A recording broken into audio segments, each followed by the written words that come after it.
Shalom, selamat berjumpa kembali dengan saya dalam program Saat Teduh Sains Surabaya. Kembali kita akan bersama-sama merenungkan kebenaran firman Tuhan.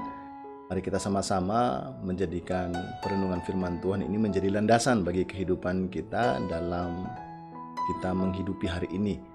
Hingga firman ini menuntun langkah kita, memimpin kita, membaharui kita, memberikan pemahaman yang baru bagi kita, sehingga kita semakin hari dibentuk menjadi serupa dengan Kristus melalui kebenaran firman Tuhan yang kita renungkan bersama-sama.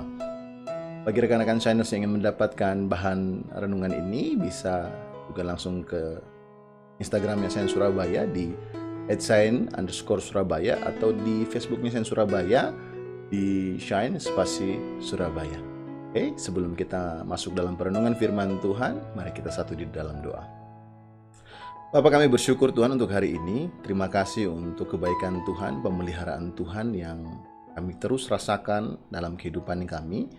Biarkan melalui perenungan firman hari ini, firman ini dapat lebih lagi memberikan kekuatan bagi kami, lebih lagi memberikan pengertian bagi kami tentang apa yang Tuhan mau dalam hidup kami, dan bisa menjadi pedoman bagi hidup kami ketika kami melangkah pada hari ini Tuhan.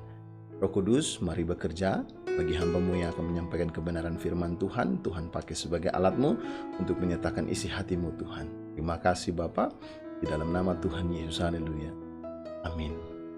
Hari ini kita akan merenungkan firman Tuhan dengan tema Dia dapat menolong. Dalam Ibrani pasal yang kedua, ayat yang ke-10 sampai ayat yang ke-18. Untuk itu saya ajak kita untuk buka Alkitab kita sama-sama dalam Ibrani pasal yang kedua, ayat 10 sampai ayat yang ke-18, dan izinkan saya untuk membacakan firman Tuhan ini bagi kita semua. Ibrani pasal 2 ayat 10 sampai 18. Sebab memang sesuai dengan keadaan Allah yang baginya dan olehnya segala sesuatu dijadikan, yaitu Allah yang membawa banyak orang kepada kemuliaan, juga menyempurnakan Yesus yang memimpin mereka kepada keselamatan dengan penderitaan.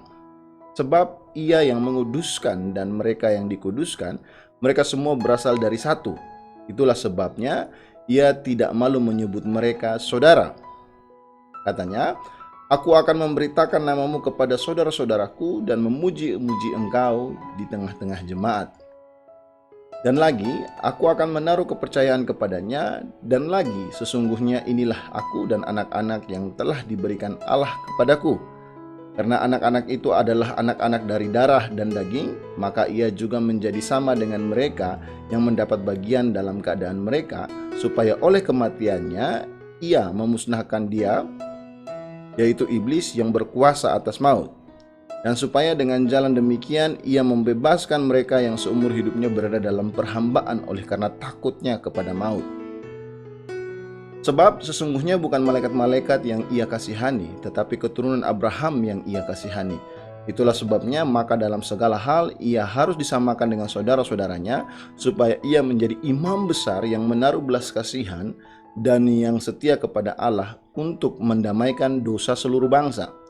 Sebab oleh karena ia sendiri telah menderita karena pencobaan, maka ia dapat menolong mereka yang dicobai. Ayat pokoknya di ayat yang ke-18. Sebab oleh karena ia sendiri telah menderita karena percobaan, maka ia dapat menolong mereka yang dicobai. Saudara yang kekasih, ketika kita berbicara bahwa Yesus sebagai saudara kita, sepertinya telinga kita agak sedikit asing karena kita mengetahui dan meyakini bahwa Dia adalah Tuhan dalam hidup kita.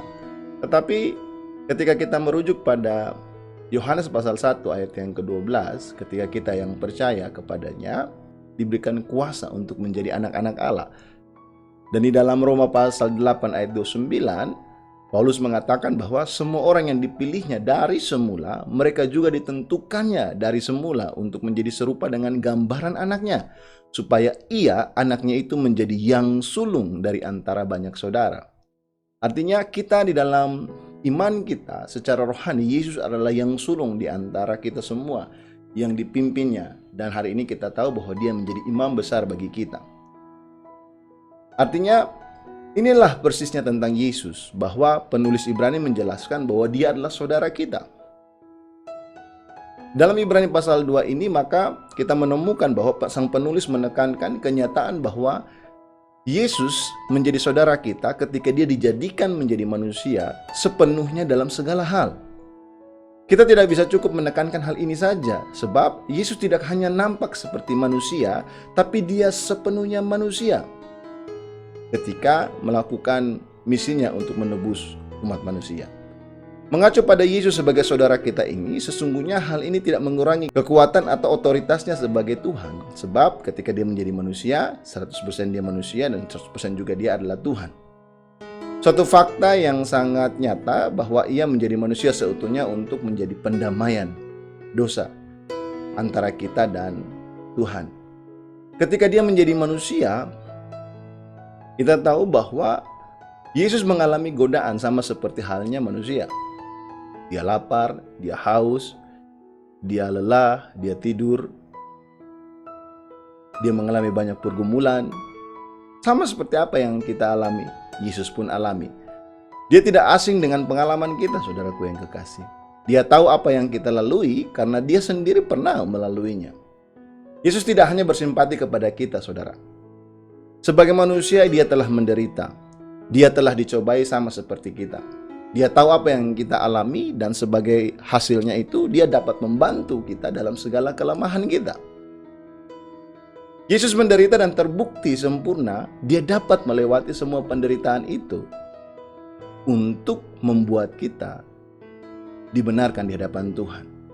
Kita tidak hanya memiliki orang yang mengerti, tetapi juga karena penderitaannya, kita juga dikuduskan di dalam Yesus yang mengalami penderitaan itu bagi kita. Artinya saudaraku yang kekasih, ketika kita merenungkan firman Tuhan hari ini, saya ingin bertanya bagi kita semua, apa penderitaan yang paling besar yang kita alami dalam hidup kita?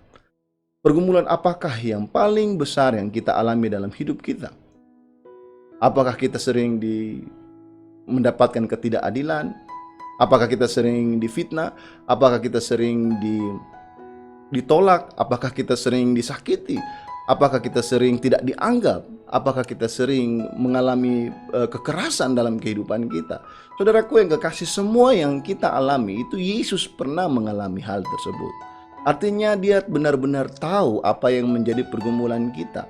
Dan ketika dia tahu apa yang menjadi pergumulan kita, maka dia yang paling tahu bagaimana cara untuk menolong kita dan melepaskan kita dari setiap pergumulan yang kita alami. Makanya Alkitab mengatakan bahwa pencobaan yang kita alami adalah pencobaan biasa yang tidak melebihi daripada kekuatan kita. Dan apabila kita tidak mampu, maka Tuhan akan memberikan jalan keluar bagi kita. Dia tahu sampai paling detail hidup kita, apa yang kita alami dan batas kekuatan kita. Dia pernah mengalaminya, dia pernah melewatinya, dan dia sempurna menyelesaikan semuanya itu sampai akhirnya kita diperdamaikan dengan Allah. Artinya saudaraku yang kekasih, mari kita sama-sama menyadari bahwa kita tidak pernah hidup sendiri. Ketika kita pernah mengalami pergumulan, mari kita mengingat bahwa Yesus pernah mengalami pergumulan itu. Ketika kita saat ini mengalami penderitaan yang begitu hebatnya, kehilangan orang yang terkasih, ketidakadilan yang kita dapatkan, diskriminasi yang kita dapatkan dimanapun kita berada, Yesus pernah mengalami itu. Dan karena dia pernah mengalami itu, dia tahu bagaimana cara untuk menghibur kita, menolong kita, dan memberikan jalan keluar bagi kita. Untuk itu saudaraku yang kekasih, sekali lagi, dia adalah saudara kita. Dialah yang sulung dari setiap orang yang beriman. Dia mengasihi kita, dan dia tidak pernah meninggalkan kita. Dia yang paling tahu bagaimana cara untuk menolong kita dari setiap pergumulan yang kita miliki. Mari kita satu di dalam doa.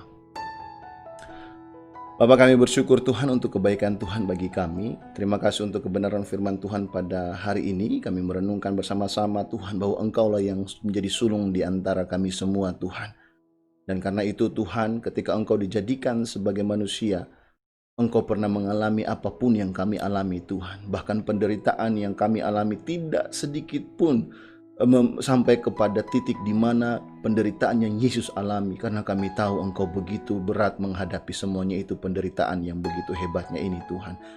Untuk itu Tuhan, kami dibukakan hari ini bahwa ketika kami dalam penderitaan, Yesus pernah mengalami penderitaan itu. Ketika kami dalam pergumulan, Yesus pernah berada dalam pergumulan itu.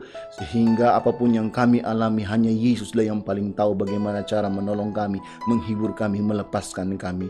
Berikan kami keyakinan Tuhan. Atau mungkin pada saat ini kami yang berada dalam pergumulan, kami yang berada dalam penderitaan, kami yang berada dalam tekanan, himpitan, masalah, persoalan yang menghambat hidup kami Tuhan.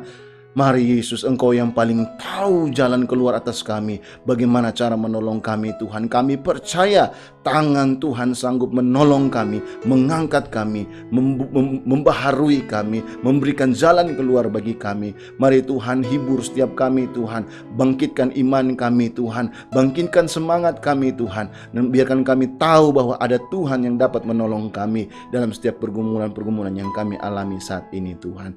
Terima kasih Bapa, terima kasih Tuhan. Bapak, hamba tidak lupa juga berdoa bagi setiap jemaat Tuhan yang mendengarkan renungan ini dimanapun kami berada, baik dalam pekerjaan, dalam usaha kami, dalam studi kami, dalam aktivitas kami sehari-hari. Kami percaya bahwa Tuhanlah yang memberkati kami, Tuhan yang melindungi kami. Kami terus berdoa untuk keadaan pandemi COVID-19 ini Tuhan, kiranya Tuhan yang terus bekerja, menyatakan kuasa-Mu, perlindungan-Mu, penyertaan-Mu atas kami semua, dan kami percaya kami aman di dalam perlindungan Tuhan. Terima kasih Bapa, di dalam nama Tuhan Yesus. Haleluya. Amin. Selamat beraktivitas. Tuhan Yesus memberkati.